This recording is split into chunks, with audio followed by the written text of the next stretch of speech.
Hello ಆಯುರ್ ಸಿದ್ಧಿಯಿಂದ happy doctors day. ಇವತ್ತು ವೈದ್ಯರ ದಿನ. ಹಾಗಾಗಿ ಇವತ್ತು ವೈದ್ಯಕೀಯ ಸಲಹೆನ ಕೊಡಲಿಕ್ಕೆ ಬಂದಿದ್ದೀನಿ ನಾವು ದಿನ ಒಂದೊಂದು ಕಾಮನ್ ಆಗಿರೋ ಡಿಸೀಸಸ್, ಕಾಯಿಲೆ, ಅದ್ರ ಮೇಂಟೆನೆನ್ಸು, ಅದ್ರ ಸಿಂಪ್ಟಮ್ಸು ಇದನ್ನು ಹೇಳ್ತಾ ಬರ್ತಾ ಇದ್ದೀವಿ. ಇವತ್ತು ಅತಿಸಾರ ಅನ್ನೋ ಕಾಯಿಲೆ ಅಂದರೆ ಕಾಮನ್ ಆಗಿ ಲೂಸ್ ಮೋಷನ್ಸ್ ಎಲ್ಲರಲ್ಲೂ ಆಗುತ್ತಲ್ಲ, ಅದರ ಸಿಂಪ್ಟಮ್ಸು, ಅದು ಯಾಕೆ ಆಗುತ್ತೆ, ಅದನ್ನು ಮನೆಯಲ್ಲಿ ಹೇಗೆ ಮೇಂಟೈನ್ ಮಾಡ್ಕೋಬೋದು ಅನ್ನೋದ್ರ ಬಗ್ಗೆ ತಿಳಿಸ್ತಾ ಬರ್ತೀನಿ. ಅತಿಸಾರ ಅಂದರೆ ಅಜೀರ್ಣದ, ನಮ್ಮ ಡೈಜೆಸ್ಟಿವ್ ಡಿಸಾರ್ಡರ್ಸ್ನ ಒಂದು ವಿಧ. ಹೇಗೆ ಅಂತಂದರೆ, ಯೂಶಲಿ ಊಟ ಜೀರ್ಣ ಆಗದೆ ಸ್ವಲ್ಪ ಕಾಲ ಅದೇ ರೀತಿ ದೇಹದಲ್ಲಿ ಉಳಿತಾ ಹೋದಾಗ ನಮ್ಮಲ್ಲಿ ಏನು ಹೇಳ್ತೀವಿ, ಕರೆಕ್ಟಾಗಿ ಪಚನ ಶಕ್ತಿ ಆಗದೆ ಇರೋ ಆಹಾರ, ಅದೇ ರೀತಿ ಅಜೀರ್ಣವಾದ ಆಹಾರ ಉಳ್ಕೊಂಡು ಆಗಿ ಅತಿಸಾರ ಅಥವಾ ಲೂಸ್ ಮೋಷನ್ ಆಗುತ್ತೆ ಅಂತ ಹೇಳ್ತೀವಿ. ಅಲೋಪತಿ ಪ್ರಕಾರ ಅಂದರೆ ಮಾಡರ್ನ್ ಮೆಡಿಸಿನ್ ಪ್ರಕಾರ ಅತಿಸಾರಕ್ಕೆ ಬ್ಯಾಕ್ಟೀರಿಯಲ್ ಇನ್ಫೆಕ್ಷನ್, ವಾಟರ್ಬೋರ್ನ್ ಇನ್ಫೆಕ್ಷನ್ ಈ ಥರದ್ದು ಕಾರಣಗಳು ಹೇಳ್ತಾರೆ. ಸೀಸನ್ ವೈಸ್ ಹೇಳಬೇಕು ಅಂದರೆ ಮಳೆಗಾಲದಲ್ಲಿ ಅತಿಸಾರ ಆಗೋ ಲಕ್ಷಣಗಳು ಹೆಚ್ಚು. ಯಾಕೆ ಅಂತಂದರೆ, ಹೊಸ ನೀರು ಅಂದರೆ ಮಳೆಯ ನೀರು ನಾವು ಕುಡಿಯೋ ನೀರಿನಲ್ಲಿ ಸೇರಿದಾಗ ಪೊಲ್ಯೂಷನ್ನಲ್ಲಿರೋ ಪೊಲ್ಯೂಟೆಂಟ್ಸ್ ಆಗಲಿ ಅಥವಾ ಹೊಸ ನೀರು ಹರಿದು ಬರುತ್ತಲ್ಲ ನದಿಯಲ್ಲಿ, ಅದು ಯಾವ ವಸ್ತುಗಳ ಜೊತೆ ಅದು ಮಿಕ್ಸ್ ಆಗಿ ಬರುತ್ತೋ ಹಾಗಾಗಿ ಹೊಸ ಪೊಲ್ಯೂಟೆಂಟ್ಸ್, ಹೊಸ ಇನ್ಫೆಕ್ಷನ್ಸ್ ಅದರಲ್ಲಿ ಇರುತ್ತೆ, ಸೆಟಲ್ ಆಗಿರಲ್ಲ. ಹಾಗಾಗಿ ಮಳೆಗಾಲದಲ್ಲಿ ಅತಿಸಾರ ಹೆಚ್ಚಾಗಿ ಆಗುತ್ತೆ. ಆ ರೀಸನ್ನಿಂದನೇ ನಾವು ಮಳೆಗಾಲದಲ್ಲಿ ಕೆಲವು ಆಹಾರಗಳನ್ನ ವರ್ಜನೆ ಮಾಡೋದಕ್ಕೆ ಆಯುರ್ವೇದದ ಪ್ರಕಾರ ಹೇಳ್ತೀವಿ. ಸೊಪ್ಪುಗಳನ್ನ ನಾವು ಈ ಸೀಸನ್ನಲ್ಲಿ ಹೆಚ್ಚು ಬಳಸಬೇಡಿ ಅಂತ ಹೇಳ್ತೀವಿ. ಯಾಕಂದರೆ ಹೊಸ ನೀರಿನ ಕಾಂಟ್ಯಾಕ್ಟು ಸೊಪ್ಪಲ್ಲಿ ಹೆಚ್ಚಿರುತ್ತೆ ಈ ಸೀಸನ್ನಲ್ಲಿ ಮಾತ್ರ.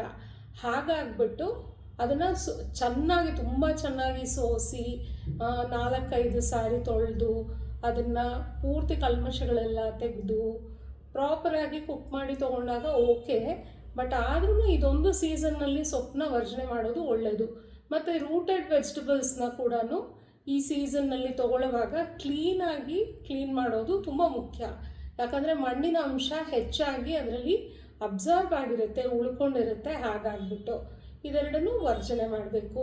ಮತ್ತು ನೀರು ಈ ಸೀಸನ್ನಲ್ಲಿ ತುಂಬ ಸ್ಟ್ರಿಕ್ಟಾಗಿ ಕಾದಾರಿರೋ ನೀರು, ಇಲ್ಲ ಅಂತಂದರೆ 20 ಮಿನಿಟ್ಸ್ ಕಾಯಿಸ್ಬಿಟ್ಟು ಇಟ್ಟಿರೋ ನೀರನ್ನ ಕುಡಿಯೋದು ತುಂಬ ಒಳ್ಳೆಯದು. ಯಾಕೆ ಅಂತಂದರೆ, ಈ ಬ್ಯಾಕ್ಟೀರಿಯಾ ಏನಿರುತ್ತೆ ಅದನ್ನು ನಾವು ಫಿಲ್ಟರ್ ಮಾಡಿ, ಕ್ಲೀನ್ ಮಾಡಿ, ಬಾಯ್ಲ್ ಮಾಡಿ ಕುಡಿದಾಗ ವಾಟರ್ಬೋರ್ನ್ ಇನ್ಫೆಕ್ಷನ್ಸ್ ಆಗಿ ಲೂಸ್ ಮೋಷನ್ ಆಗೋದು, ಸಿಂಪ್ಟಮ್ಸು ಕಡಿಮೆ ಆಗುತ್ತೆ. ಹಾಗಾಗ್ಬಿಟ್ಟು ಮತ್ತು ಈಗ ಇದೆಲ್ಲ ಸಿಂಪ್ಟಮ್ಸ್ ಆಗಿಯೂ ಕೆಲವು ಸರ್ತಿ ಆಯಿತು ಅತಿಸಾರ, ಆವಾಗ ಏನು ಮಾಡಬೇಕು, ಮನೆಯಲ್ಲಿ ಇರೋವಂಥ ಕೆಲವು ಹರ್ಬ್ಸ್ನ ಯೂಸ್ ಮಾಡ್ಬೋದು. ಮೆಂತ್ಯನ ನೆನೆಸ್ಬಿಟ್ಟು ಮಜ್ಜಿಗೆ ಜೊತೆ ತೊಗೊಳ್ಳೋದು, ನೇರಳೆ ಹಣ್ಣಿನ ಶರಬತ್ತು ತೊಗೊಳ್ಬೋದು, ಶುಂಠಿಯನ್ನು ಮಜ್ಜಿಗೆಗೆ ಹಾಕಿ ತೊಗೊಳ್ಬೋದು. ಇದೆಲ್ಲನೂ ಮನೆಯಲ್ಲೇ ಇರುತ್ತೆ. ಮತ್ತು ಇನ್ನೊಂದು ORS ಅಂತ ಏನು ಇವಾಗ ಮಾಡರ್ನ್ ಮೆಡಿಸಿನ್ನಲ್ಲಿ ಹೇಳ್ತೀವಿ, ಅದನ್ನು ನಾವು ಮನೇಲೇ ಹೇಗೆ ಮಾಡ್ಕೋಬೋದು ಅಂದರೆ, ನಿಂಬೆಹಣ್ಣಿನ ಶರಬತ್ತಿಗೆ ಉಪ್ಪು ಮತ್ತು ಸಕ್ಕರೆಯನ್ನು ಹಾಕಿ ತೊಗೊಳ್ಳೋದ್ರಿಂದ ಫ್ಲೂಯಿಡ್ ಏನು ಲಾಸ್ ಆಗಿರುತ್ತೋ ಅತಿಸಾರ ಆದಾಗ ಅದನ್ನು ಕಾಂಪನ್ಸೇಟ್ ಮಾಡುತ್ತೆ. ಹಾಗಾಗಿ ಅದು ಒಳ್ಳೆಯದು. ಮತ್ತು ಜೀರ್ಣ ಶಕ್ತಿ ಹೆಚ್ಚಾಗುವಂಥ ಕೆಲವು ಅಂಶಗಳನ್ನ ನಮ್ಮ ಆಹಾರದಲ್ಲಿ ಸೇವಿಸ್ಕೋಬೇಕಾಗತ್ತೆ.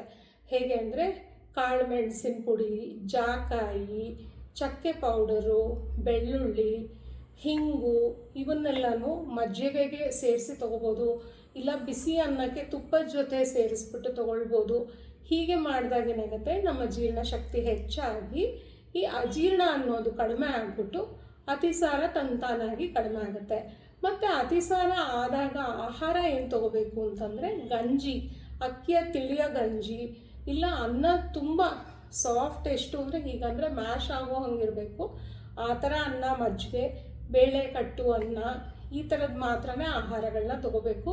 ಹೆಚ್ಚು ಫೈಬರ್ಸ್ ಇರೋವಂಥದ್ದು, ಪ್ರೋಟೀನ್ ಇರೋವಂಥದ್ದು ಆಹಾರ ತೊಗೊಂಡಾಗ ಏನಾಗುತ್ತೆ, ಕರಳಿನ ಮೂವ್ಮೆಂಟ್, ಇಂಟೆಸ್ಟೈನಲ್ ಮೊಟಿಲಿಟಿ ಏನಾಗುತ್ತೆ ಜಾಸ್ತಿ ಆಗಿಬಿಟ್ಟು ಮತ್ತೆ ಅತಿಸಾರ ಹೆಚ್ಚಾಗುತ್ತೆ. ಆ ಟೈಮ್ನಲ್ಲಿ ಕರಳಿಗೆ ರೆಸ್ಟ್ ಬೇಕು. ಹಾಗಾಗ್ಬಿಟ್ಟು ತುಂಬ ಸಿಂಪಲ್ ಆಗಿರೋ ಆಹಾರ ತೊಗೋಬೇಕು.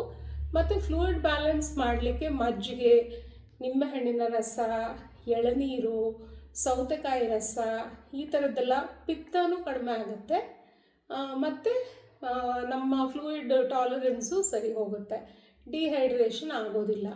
ಈ ಎಲ್ಲ ಸಂಗತಿಗಳು ನಿಮಗೆ ಅತಿಸಾರನ ನಿರ್ಮೂಲನೆ ಮಾಡೋದಕ್ಕೆ ಮತ್ತು ಕಂಟ್ರೋಲ್ ಮಾಡಲಿಕ್ಕೆ ಹೆಲ್ಪ್ ಆಗುತ್ತೆ ಅಂತ ತಿಳ್ಕೊಂಡಿದ್ದೀನಿ. ಇನ್ನು ಇದಕ್ಕಿಂತ ಹೆಚ್ಚು ಸಮಸ್ಯೆ ಆದಾಗ ಆಯುರ್ವೇದ ವೈದ್ಯರಲ್ಲಿ ಕುಟಜಾರಿಷ್ಟ ಅಂತ ಸಿಕ್ಕತ್ತೆ, ಕುಟಜ ಪರ್ಪಟಿ ಅಂತ ಸಿಕ್ಕತ್ತೆ, ಇನ್ನು ಕೆಲವು ಔಷಧಿಗಳು ಸಿಕ್ಕತ್ತೆ.